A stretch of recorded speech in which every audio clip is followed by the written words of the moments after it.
Yeah, I'm going to introduce Dinesh. Dinesh is basically is going to talk on the topic of machine learning, a really interesting topic. And Dinesh is a founder and principal architect at Dinesh SQL, and he is also a database expert over 18 of years experience in database related technology, and he does training consulting and a top contributor for local server SQL Server communities and one of the organizer for our APAC data community. And he's also Microsoft MVP from Sri Lanka. So yeah, now over to you, Dinesh. Thank you very much, Ziv. So I believe that everyone can hear me well and everyone can see my slide. Yes, we can. Right. Okay. Uh, so I was listening to Danny's sessions. That was really a good session. I always struggle with the things in Azure to understand what is this availability set and so on and all. So I believe that you really enjoy the session. And this session is not about purely on Azure infrastructure and the setup available. We'll be talking about machine learning process, and then we'll see how we can really use Azure Machine Learning service, which is sort of new, but unfortunately it is still in preview. Certain features are still in preview, but it is ready for production as well. So that's what we are going to discuss with this session. And I believe that we have about 45 minutes to 15 minutes for discussing, and of course we'll be allocating 5-10 minutes for question. But if something comes up and if you feel like I'll be able to answer quickly on that, Sure. just anytime interrupt me and let me know the question. Okay. But if you feel like it is something to be discussed in a sort of a lengthy pattern, and then we'll take it at the end of the session. Okay, sure. I'll unmute them. Okay, sure. Right. Okay. Let me start with these 3 slides. We know that the whole world is changing with various aspects, but we are focusing on data. This is our SQL Saturday. I really miss visiting Microsoft Singapore and doing this session. I've been doing sessions for Microsoft SQL Saturday Singapore, and I always visit Singapore, and then we deliver this session. But unfortunately, this is the way we have to deliver sessions now. Okay, but I'm happy to deliver a session for Microsoft SQL Saturday Singapore. So anyway, so let me start with these 3 slides. We know that world is changing. We experience the change in a different way now, but let's focus on data. So we know that if company or you not planning or aligning with 3 type of strategies with your organization, with your business, you will not be able to survive. So just see these statistics. You can see the data side of it and the cloud side of it and AI. So if you do not engage, align with these strategies, data, AI, and cloud, you will not be able to survive in the industry. So I just want to show you these 3 slides before we start these things, because whether we talk about SQL Server or data warehouse or machine learning, data science, we need to know these, the industry changes. Okay, so try your best to stick into these 3, and then of course you will see the success. Okay, so with these 3 slides, let me start my session. My name is Dinesh Priyankara, and I've been working in this industry for last 20 years, and I've worked with multiple companies. And if I take my last 15 years, almost all projects were related to data warehousing, big data, data science, and I'm a regular speaker with events like this, and I have done many workshops. I'm trying my best to count my workshops, but for the last 15 years, I have done more than more than 300 3-day workshops, and some of the workshops are 5-day workshops. But in terms of number of sessions, if I'm not mistaken, it's closer to 600 now. Right, so that's my background, and you can see I'm Microsoft Most Valuable Professional since 2006. So which means Microsoft has been awarding this title for 15 years. I believe that I have done a good contribution to the community. And I'm Microsoft certified trainer as well. So my main role is the consultancy. I consult many companies all around the world in terms of standard database management systems, data warehousing, and big data and data science solutions as well. Okay, a couple of links have been given. You can see my email address, you can see my speaker profile, blog, and the YouTube channel. You're not going to see much videos if you visit my YouTube channel, but I'm trying my best to add at least 1 or 2 per month. All right, so that's about me. Let's talk about machine learning. So I'm going to take you through 3-4 slides on machine learning, just to make sure that you understand the whole process of machine learning, and then we'll be talking about the latest with Azure, which is Azure Machine Learning. Okay. You might have already used this Azure Machine Learning, or you might have used the classic version of it. We used to call as Azure Machine Learning Studio. So I'll try to show you the difference between these two. If you try to compare the older one and the latest one, there's a big gap. Okay, so you will understand it. But before we talk about Azure Machine Learning or Azure Machine Learning components, let's try to understand the machine learning process and how we have been doing these things. Now, I believe that most of you are familiar with SQL Server. I'll try to talk about few things related to SQL Server as well, because we can implement certain machine learning processes implementation with Microsoft SQL Server. Right. Before we talk about Azure Machine Learning Service, let's talk about AI and machine learning. Okay. So how did everything start? So somewhere in 1956, John McCarthy, he started talking about artificial intelligence. He was talking about simulating human behaviors and capabilities using machine. In simple terms, we are trying to make a computer just like a human, right? So there are so many other things to be considered, but if you really think about it, that's what we are trying to do. So where do we see machine learning part of it? Are we going to see machine learning under AI, or AI is going to be seen under machine learning? So if you think about the AI part, according to John McCarthy, so it's a complete solution. Okay, so we are trying to make something as human, human feels things, human can perform various type of things. So can we do can we create an environment or machine just like a human? Can that machine make decision just like human? Like sometimes we know that decision has to be made based on various factors, but sometimes we make decision emotionally. So we were when it's come to AI, it's all about simulating that process, not just like what if analysis. So because of that, when we talk about machine learning, we need to think it as a part of AI. Okay, so in order to implement something as AI, you need to have machine learning components.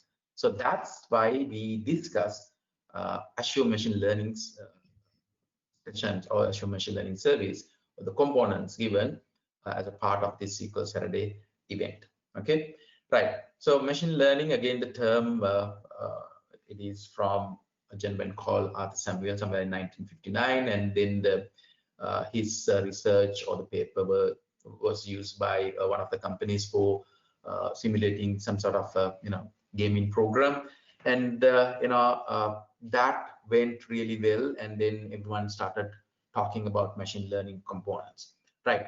And if you think about the definition of machine learning before we go into Azure, you can see various type of definition. If you make a search, you can find very lengthy definitions and very simplified definition.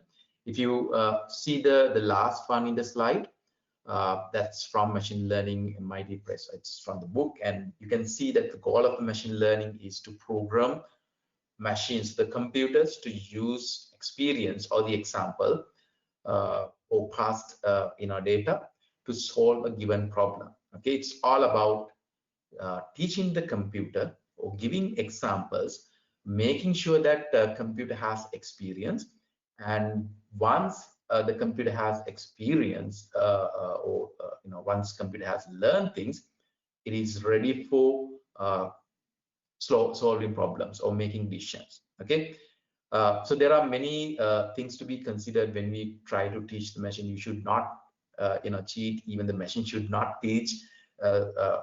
Machine should not cheat. So it's something like this. Like, I believe that you have gone through Microsoft exams.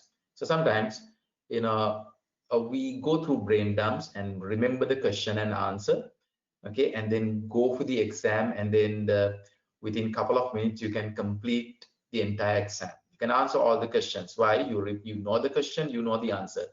But if you try to teach the machine like that, it's not going to work well.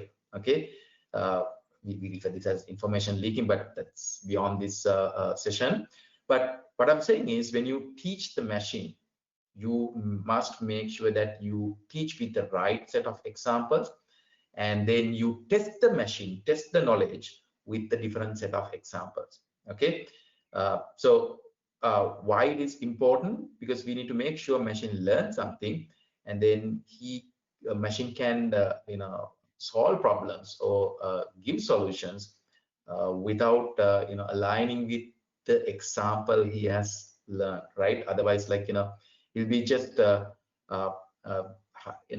computer might have the knowledge based on the experience given, and that's the only knowledge it has.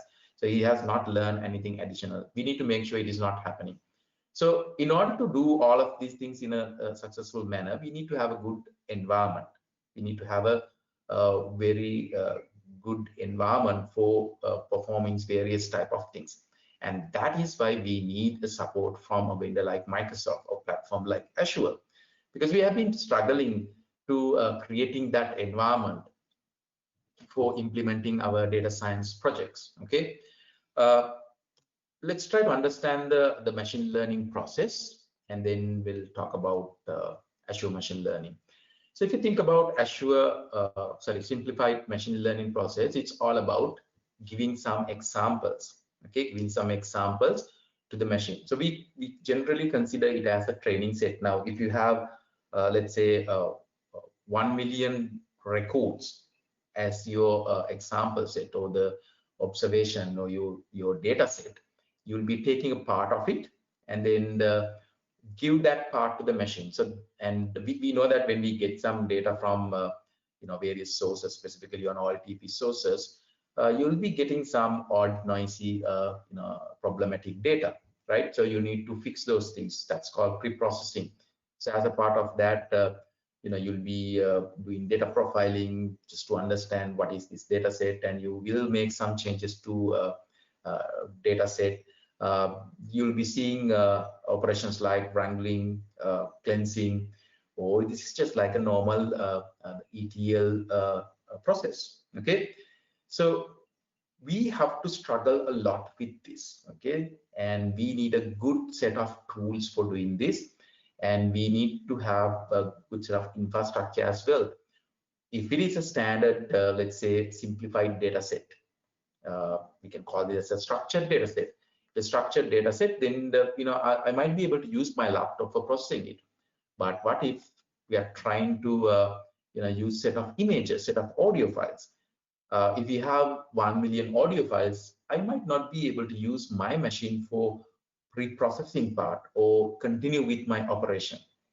So that's where we see a requirement related to a good specification, a set of good infrastructure. Okay, we might not be able to spend on that type of infrastructure, but what if I can simply rent infrastructure from one of the cloud vendors and use it, and then release back without spending much. Okay, so that type of support we need for machine learning process. So the first step is taking a part of your data set as a training set, and then we perform the cleansing operation or the transformation, and then we try to enhance the data set with things called feature engineering and adjusting. There are many terms with that. Okay, so we might add in simple terms, we might add new records or we might add new columns, or we might remove columns, we might remove records. So likewise, we'll be doing some changes to the data set. For that, we need the support from the whatever the environment platform you're going to use. So once the data set is ready and is suitable for continuing with your experiment, okay, so basically your machine learning process is an experiment. So once it is ready, we need to use certain machine learning techniques. So we have various type of techniques like classification, regression, clustering. Based on your requirement, you'll be using one of these techniques. So we don't have time for discussing theory part of it, but just to brief on this, like you might try to predict a numeric value, like what would be the sales figure for next couple of days. Okay, what would be the temperature for tomorrow? What would be my customer base in next quarter? Something like that. Okay, so in that case, you can think about regression. But if you want to classify your object, for example, whether the person identified is a male or female, okay, whether the male is spam or not. Likewise, if you're trying to categorize it, that's something related to classification. So likewise, we have multiple machine learning techniques, and it is really important that the platform you pick for implementing or practicing your machine learning things support all of these things, okay? Because there are some tools, platform available with some limited facilities, right? Sometimes you see the platform that has all these machine learning techniques with libraries related, but when you try to process, the environment related to that platform is not capable enough for handling the load, okay? Because we are trying to process images or audio files. So you need to pick the right platform, and then if everything is okay, right, we have to test it, right? Let's say we pick the machine learning category, and then we pick the algorithm, and then we test it. So when we test it, remember I told you, like when you get the first data set, you keep a part of it. You take only one set of records from the main data set for a training, and for testing you'll be using the other set, okay? And that's where you see checking various type of measures we call as scoring, and then performance monitoring. So you test it. If everything is good, our the one we have created is ready, our machine is ready for making decisions, and then we call it as train model, and then users can start using it. Now if I try to talk about an example, let's say you need to implement something for financial institutes who provides credits or the loans. So when the customer visits, if you want to check and see whether a customer is, let's say, qualified enough for taking a credit, or can financial institute grants a credit, basically what happens is the officer will interview the customer, and based on the answers given, then he will decide, okay, I'm going to grant a loan for this guy. But if you want to automate it, you can take all customer informations, okay, and along with the decision that have been taken against this customer request, and pass it to the machine. Then machine will try to understand the pattern of it, like various attributes of the customer, like including name, address, age, what else, income, whether married or not, education history, like there will be many things. So machine will identify, or machine will go through all of these things along with the final output, whether this customer has been granted a loan or not, and then it will try to find a pattern, right? So we have to support the machine for deciding it. So when we give the training set, let's say we have 1 million customers, let's give somewhere around 700 records for going through this process. We need to pick the right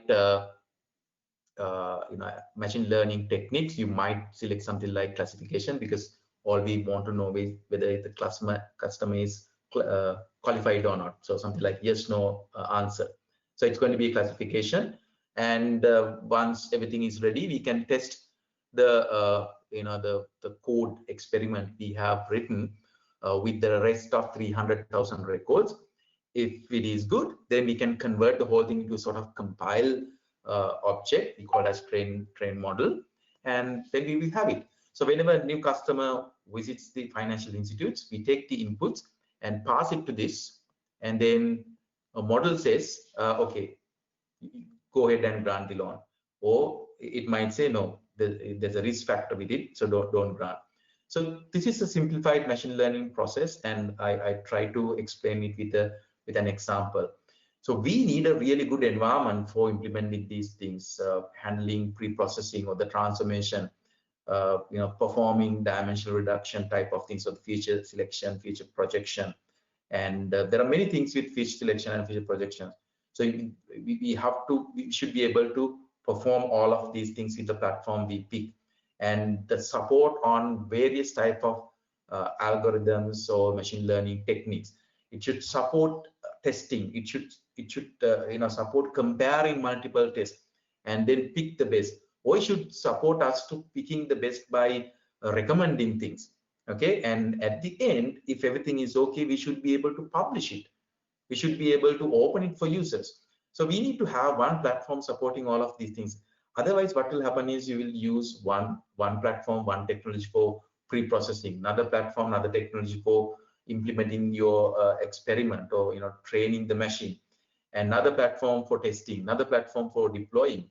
It's going to be hassle. It's very difficult to maintain. Plus, this is not just a process that starts from one point and end at another point. It is an iterative process. You have to continue. So the platform should support this continuation. So that's why we have to use Azure Machine Learning. So what is Azure Machine Learning? So this is the definition I have taken from the web. So it's basically a cloud-based environment. Okay, that's a good part of it. Cloud-based environment which can be used for training, deploying, automating, and managing and track all your machine learning experiments. Okay, so it is end-to-end environment. Like I can say that it supports end-to-end operations with all type of facilities and functions. Okay, so the good thing is you don't need to install anything in your machine. It's cloud-based. You have the editor, you have GUIs, you have facilities for publishing things, you have facilities for configuring web services, for opening your models, many facilities. Okay, now this has something called Machine Learning Studio. Okay, that's the main part of Azure Machine Learning. So what is Azure Machine Learning Studio? Basically, I'm not going to say this exactly like something like Visual Studio, but you can think like that. Okay, so when it's come to Visual Studio, it's basically used for coding, but this studio is equipped with various components. Okay, various components. It's basically a web portal. Okay, in machine learning, Azure Machine Learning, and see this low code or no code options for model training.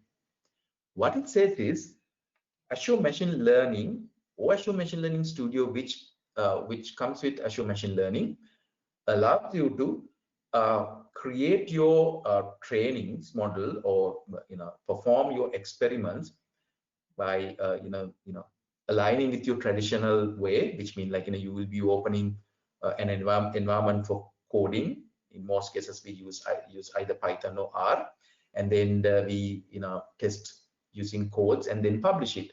So that's the traditional way. Okay, or else we can minimize the number of codes we write, or we will be able to implement our training model or perform our experiment without writing a single code. Okay, that's the beauty of this environment. So think about a situation like you will spend weeks for writing Python codes, R codes, for performing various things. Like you test with one algorithm, you're not satisfied with it, and then you change the code for another thing. I want to use second algorithm and test it and see. I want to compare it. Likewise, you have to spend days, weeks, sometimes months for deciding the algorithm and then finalizing the whole thing and publishing. But what if you can simply ask Azure Machine Learning Studio to, here is my data set. I want to perform something like classification, and I have millions of records. Okay, use the infrastructure appropriately. Don't use extra.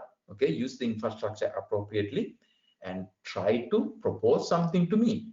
So when I pass instructions like that to machine learning environment, it will take your data. It knows that you need to perform something to do classification. Of course, it will ask whether you want to, predict the price or predict whether the mail is spam or not. Likewise, it will ask a set of questions.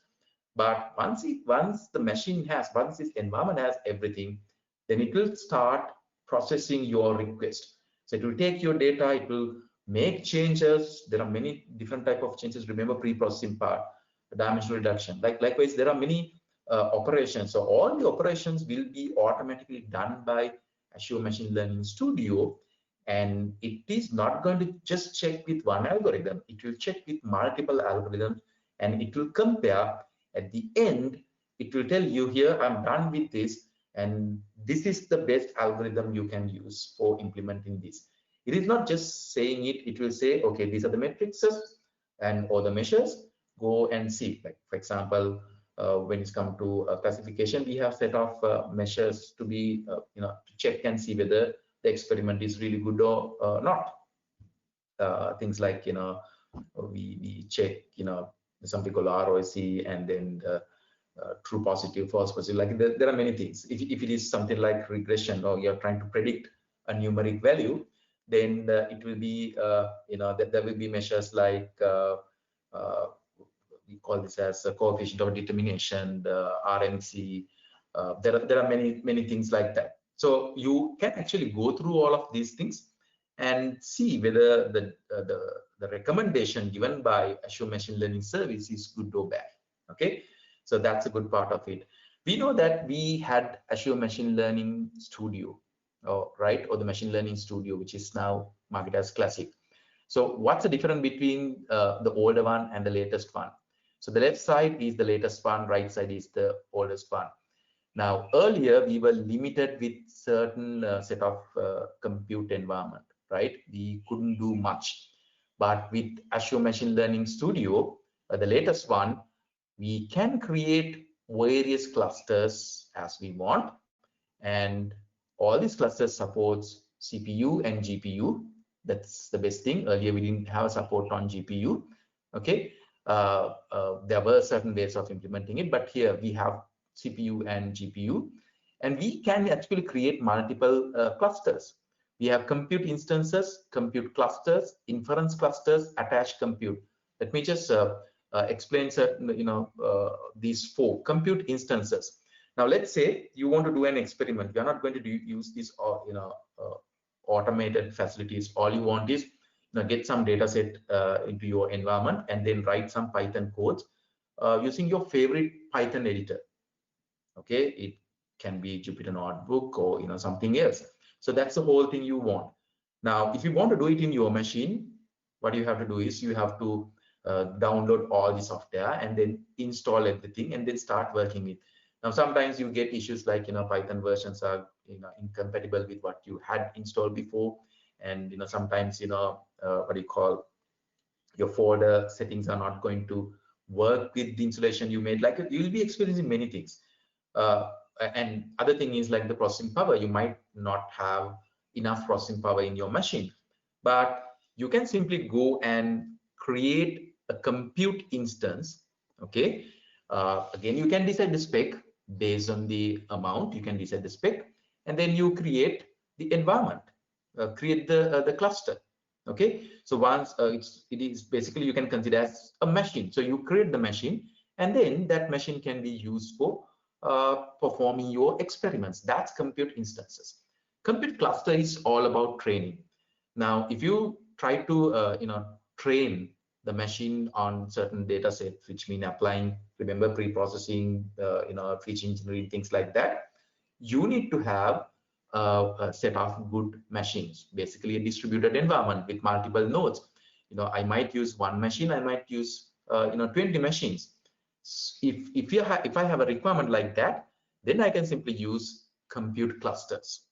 Okay, so I can configure the compute cluster as a CPU, GPU. I can select this specification based on the requirement I want, plus the budget I have. Okay, I can actually check the hourly rate for each and every specification given with Azure Machine Learning, and then pick the best. and I can adjust the number of nodes I need. Okay, you'll be seeing, I'll do a quick demo on that.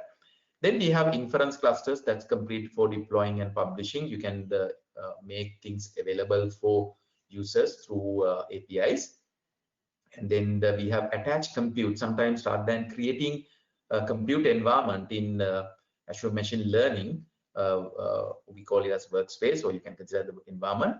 We can attach some other compute environments we have created. You know that we can have our own virtual machines, or the most famous one is Azure Databricks. Okay, let's say we have Azure Databricks clusters. Can I use the clusters I have created? Yes, you can use it within Machine Learning Studio. Not only that, you can use your HD Insight clusters as well, the Hadoop clusters you create with Azure. Okay, so you can see a big gap between Azure Machine Learning Studio, the latest one, against the classic one. Classic one had 10 GB data size limit in terms of training, and we don't have that limit here. And when it's come to experiments, it is basically the standard one. So you can anytime take the things from your Azure Machine Learning Studio and use it in your environment. But earlier it wasn't like that. It basically, the classic mode basically uses its proprietary format.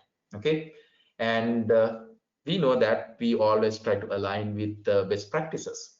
Okay, we have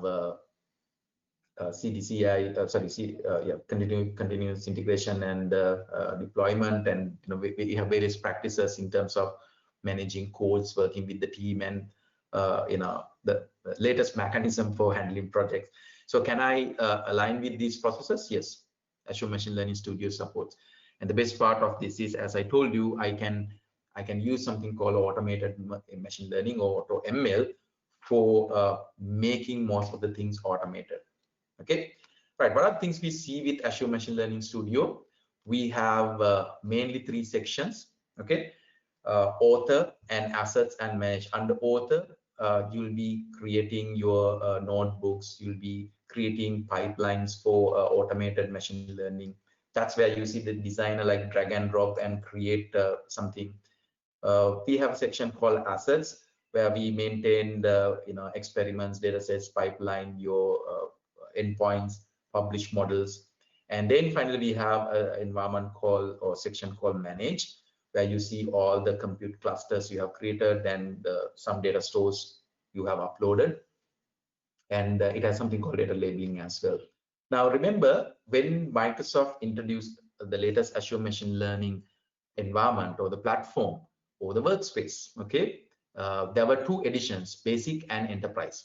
Now since September 2020, this is a very good news. Since September 2020, basic and enterprise editions have been merged. From December 21st, you are not going to see enterprise. Okay, you are going to see it as basic, and you are going to see all enterprise features with basic. Okay, and you're not going to see enterprise edition after 1st of January 2021. But you don't need to worry about it. If you have already created machine learning experiments with basic or enterprise, those will be automatically converted. You don't need to worry about that part.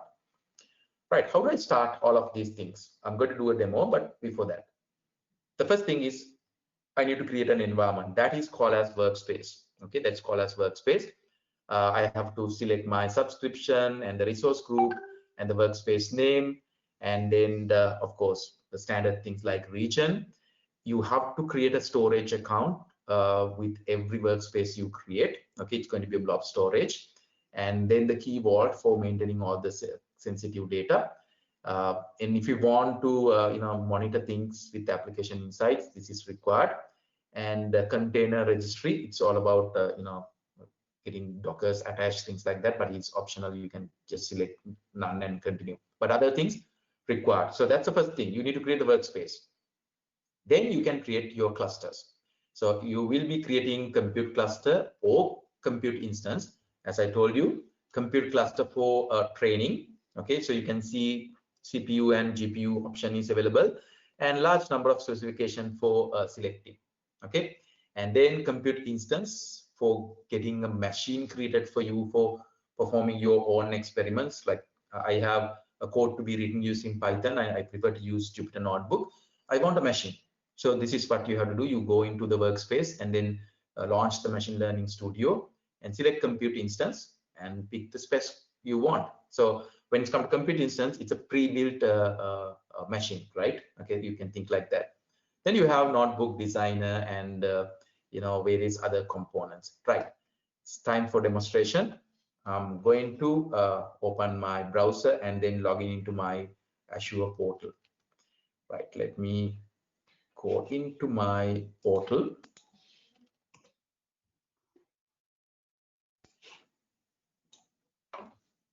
Right, I'm logging into my Azure.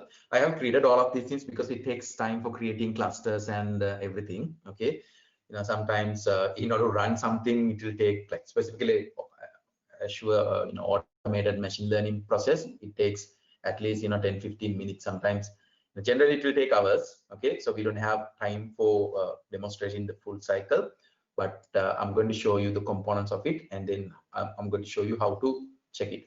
So this is the starting point. You need to find something called machine learning. I have already added it as a one of my favorites, but if you have not added, go for all services and look for machine learning. Okay, and then you will see it. Click on it, you get the environment. So I have multiple what you call machine learning workspaces created. Let me quickly open the interface and show you. I'm not going to create a one. I'll be using the one I have already created. So let me click on add.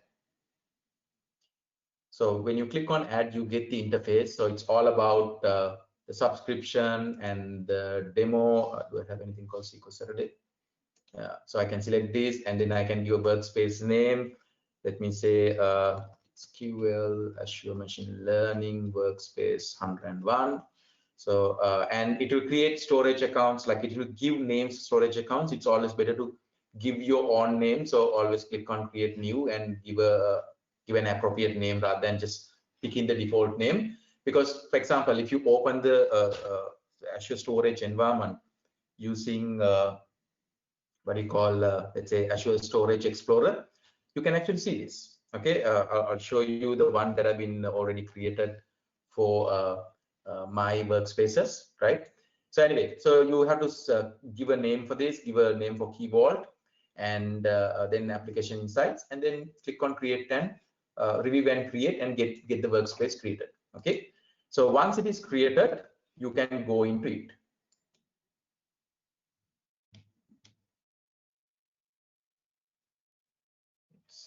I believe that you can see my screen, right?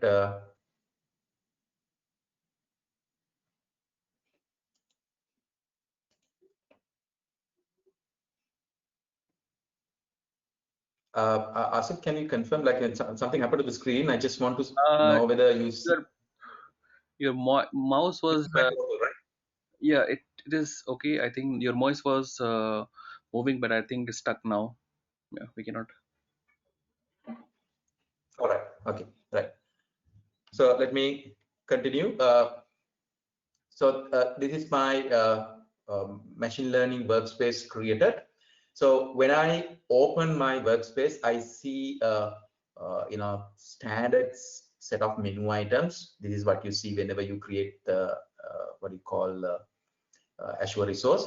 So let me click on Launch Studio. I can either click on this or click on this. It will open a new tab. Okay. So I'll show you how to start with Machine Learning Studio. All right, so this is what you see when you open it. Now, you can see the sections I explained, author section, assets, and manage. Okay, so I have done many experiments. That's why you're seeing it. So basically, we have to start with compute. So you can go into compute, and you have to create a new one. So I have already created a one. It is running, and if I click on, sorry, let me go into compute cluster first, right? So this is compute instances. I'll come back to this. So basically, you have to start with compute cluster because compute clusters are the ones we use for training purposes. So if I click on new, I can see the interface for creating a compute cluster. Okay, I have to select whether the machine is going to be CPU, GPU type, and then I can go through all the specification and select one and continue. Okay, for example, let's say I selected this and click on next. It will ask the name, and this is most important, how many number of nodes you want to have it in your cluster. If you set it as 0, then the starting time will take some time. Okay, so let's say you're trying to start a training. Okay, your experiment is going to be started, but it cannot be immediately started because of this 0. So 0 means your machine is not available. But if you set the minimum number of nodes, that's for example 5, of course you need to increase the max. So which means at any given time, this machine is up and running with 4 nodes. So the one thing you remember is if you have configured it like that, you'll be continuously charged. But you can set this, okay, the idle seconds before scale down, but still, even though you set like this, if you set the minimum number of nodes as something like 2, 3, 4, your machine will be continuously up and running. So if you're continuously performing experiments, then it is better to keep this minimum number of nodes with a value higher than 0, or else set it to 0 and then increase the max. So why we have two values like this? Because Azure Machine Learning environment will decide how many nodes it needs when we performing an experiment, right? So you configure your compute cluster, and once it is configured, you are ready with that. Okay. Now, for example, I'll show you a code I have written using Anaconda Jupyter Notebook. Okay, so see this code. Okay, so this is based on a famous data set related to predicting the price of the vehicle. So I have written this code for predicting. You can see certain feature engineering. I'm trying to figure out a categorical column, and then I'm trying to form dummy variables for that. Okay, so don't worry about this code. This is what we generally do when we try to do all of these things manually. So at the end, I'm checking some measures, whether it is good or not. See, this is the COD, 87%. So this says it is good. Okay, and we can then download this as a pickle file and use it with our application. So this is what we generally do. It's a very simplified regression implementation using Python, but I can actually try this type of things done automatically with my Azure environment. Right. Let me quickly show you that part. So assume that I have created a compute cluster and I have uploaded the data set. So if I go to data set, I can see multiple data sets. Okay, I can see multiple data sets. At any time, I can click on create data set and connect with my local files or data store or web files, even for open databases. I can connect with anything, right? So I have already uploaded the data set. If I click on this, that's the same data set I have used used for my Jupyter Notebook code. I can see how to consume. See, if I'm trying to use a notebook, if I try to click on explore, I can see my data. Okay, so assume that I want to test this. Okay, the experiment I have done with my Jupyter Notebook with Azure Machine Learning Service, but I'm not going to write any codes. Let's see how we can use automated machine learning. Okay, you can see multiple tests I have done. I'll show you one of these, but let me show you how to start it. I can click on new automated machine learning. Okay, I can select a data set, right?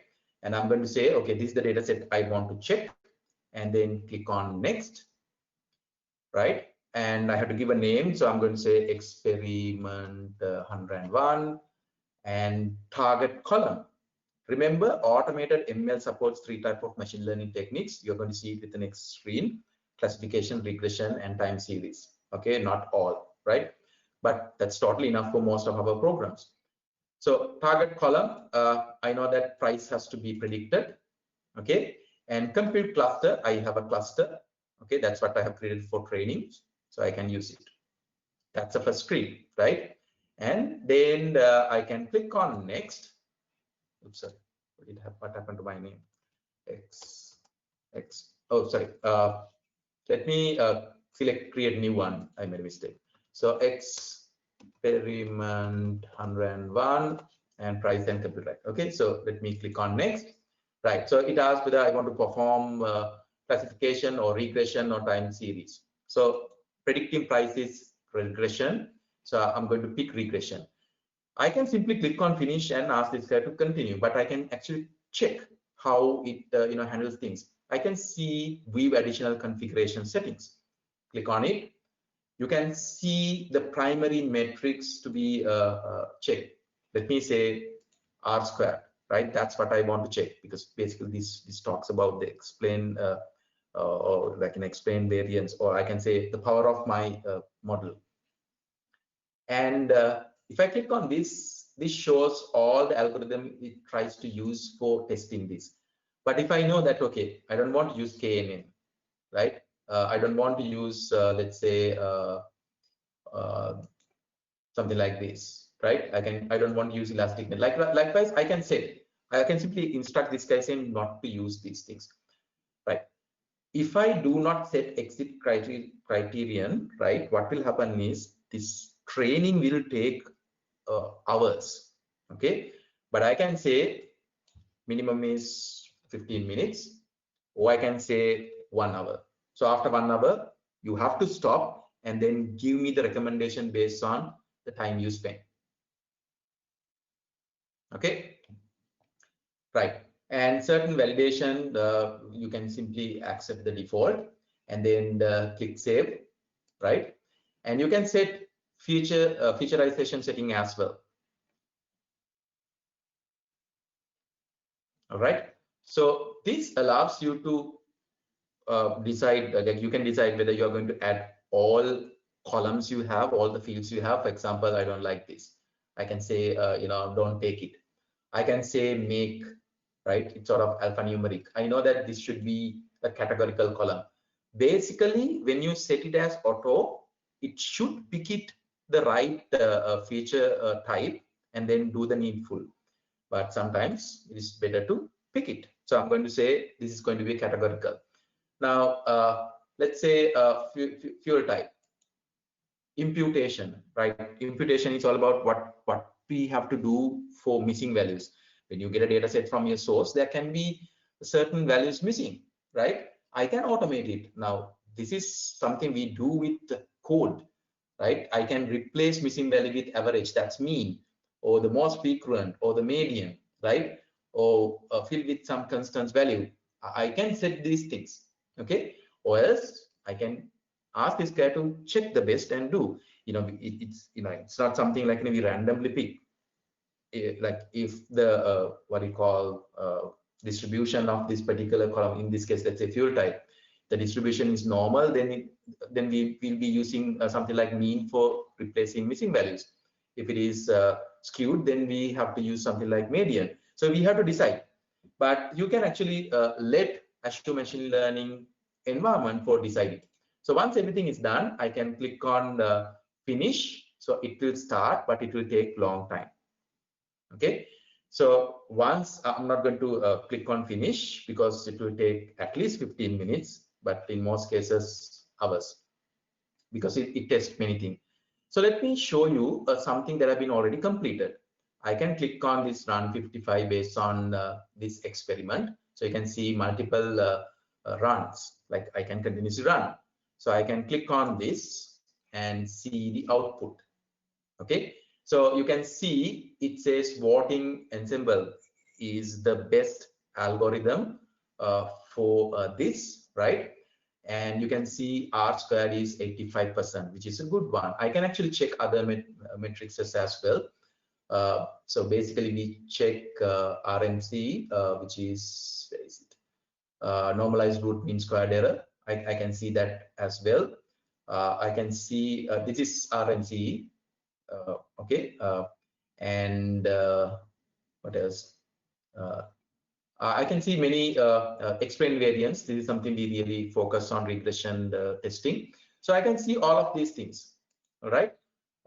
I can see some additional data as well. I can go into this and see how the things have happened. So it says validation split.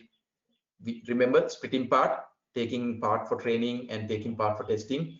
how it has been done. And it says missing value features, right? Imputation, past, done. Likewise, many things can be seen. What are the models it actually has tested?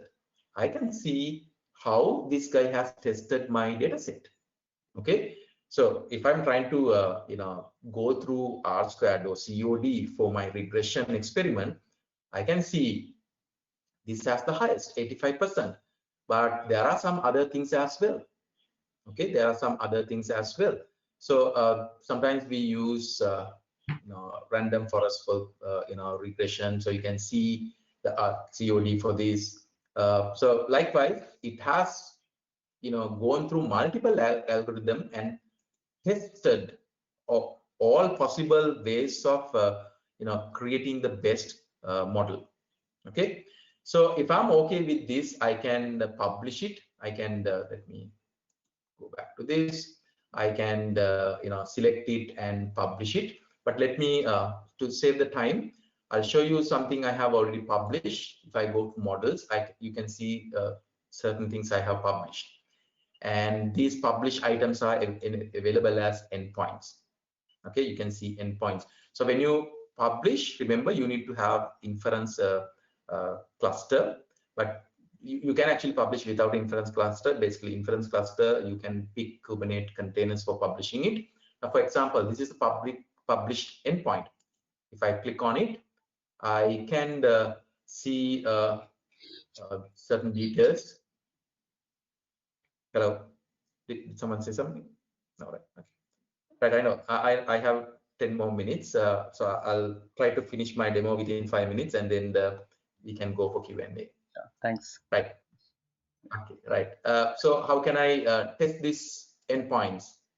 So I have the screen. Okay, for example, I see the set of values. I can enter my own values, and I don't want to send the price. I want to send all these attributes for my data set and then test it. So it will go through my train model, and it will tell me the price is 13,000. Okay, so I can make adjustment for this and check and see.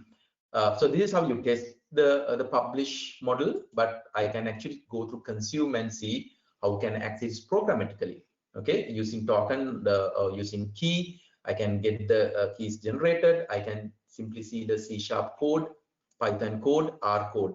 So I can simply take this and put it to my application and then open it for the business cases. Okay, right. So I showed you how to get things done automatically. Let me quickly show you how to start with notepads and things like that and the designer.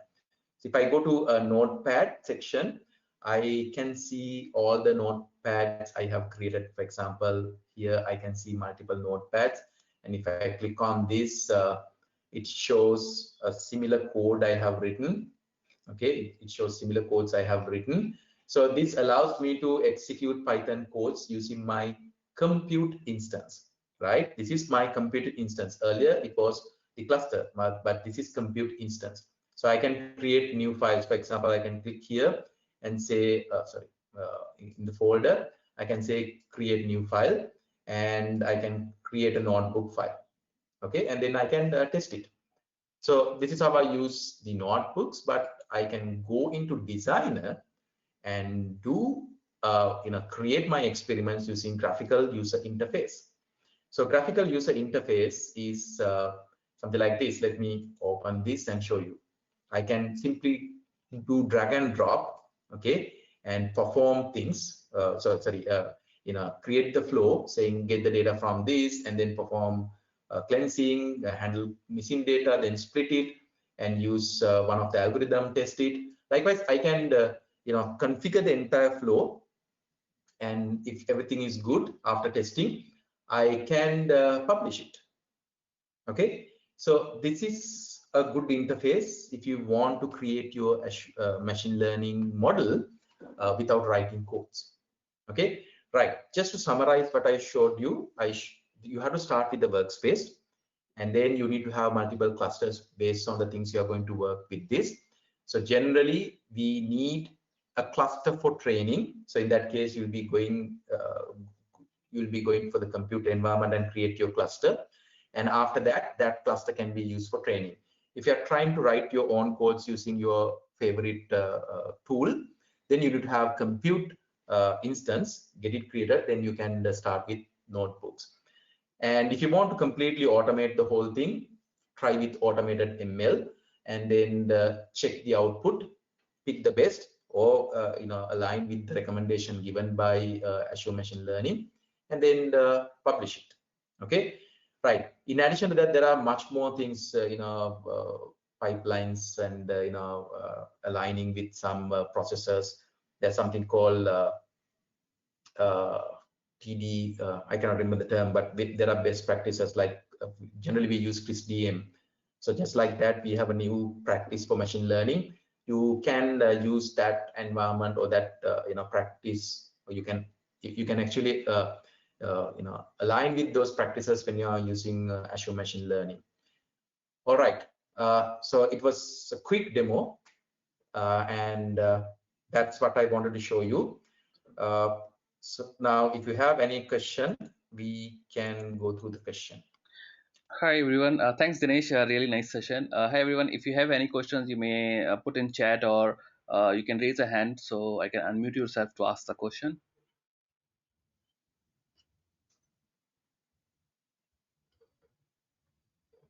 Okay Dinesh, I have one question here.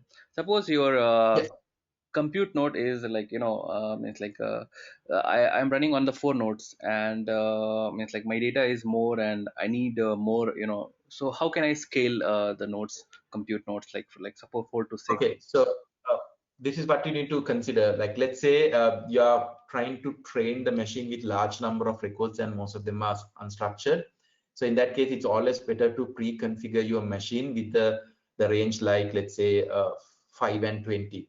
So which means you allow Azure Machine Learning to scale the number of nodes in between 5 and 20. But if you feel like you need more than 20, you cannot adjust it while it is being run.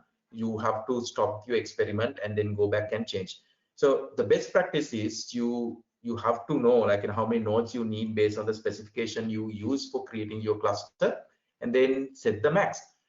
So you don't need to worry if Azure Machine Learning service feels like it needs only 10 out of 20, it will use 10 and you'll be charged only for 10. Oh, okay, sure. Thanks. Thanks. I have one more question here. Like, I mean, like, suppose if our data pipeline, like, which we have created on the for ML, and somehow our data got failed due to some reason. So how exactly we can, it's like, do we need to stop the whole process, or how it is, we can? So what you're saying is you get new data set and you want to train the model again. Yeah, exactly. Yeah. Right. Okay. So there are multiple ways of doing it. If you really try to do this in a traditional way, you can reload the data set and then get the experiment done again and again. Okay. Or else you can actually call these things in automatic way. You can align with CDCI practices. You can configure it, and you can automate it, getting the data from the source and then retrain and publish. The whole thing can be automated. That's possible. Okay. Thanks. Thank you so much, Dinesh. Really nice session.